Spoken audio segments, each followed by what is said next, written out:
Yo, what's good, BookTube?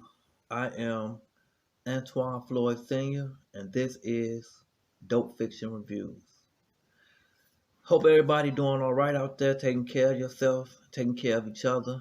Times like this, it's crucial to not only think about yourself, but your fellow man and or woman.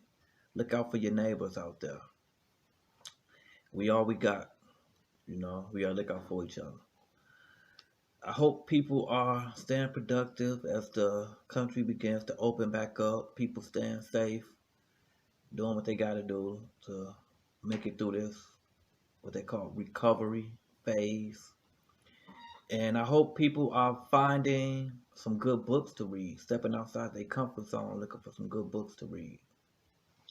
The book that I am going to be reviewing today is by Walter Mosley. I reviewed one of his books last week in the Leonid McGill series. This is the second book in that series.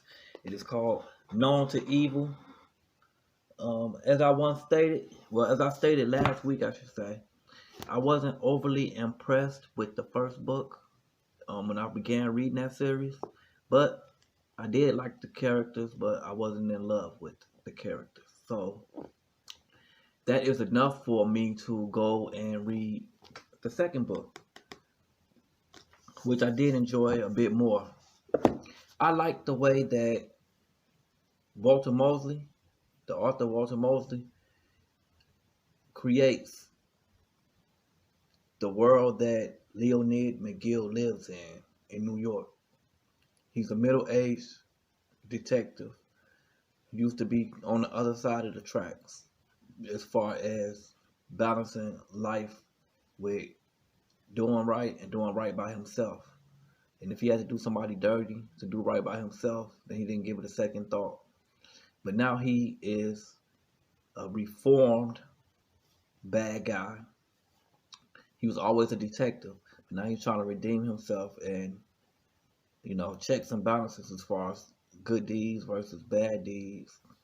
And I like the way that Walter Mosley, when he writes this story, that he crafts the balance between Leonid McGill trying to do his job and then the ills of his everyday life, having to deal with his unfaithful wife, raising children that are not his, a girlfriend that he wants to be with, but he know he can't be with, um, his son he knows is not of his blood, but of his heart, and he feels a responsibility. Excuse me. He feels a responsibility to do right by him because it is his son. He loves him. Yeah. Known to evil, and of course he does detective work in between all of that. Um, this is one of those character-driven books. One of those books I like to say has the human element. The human element, be it good, bad, or evil. You know what I'm saying? So, you get a chance, check it out. Peace.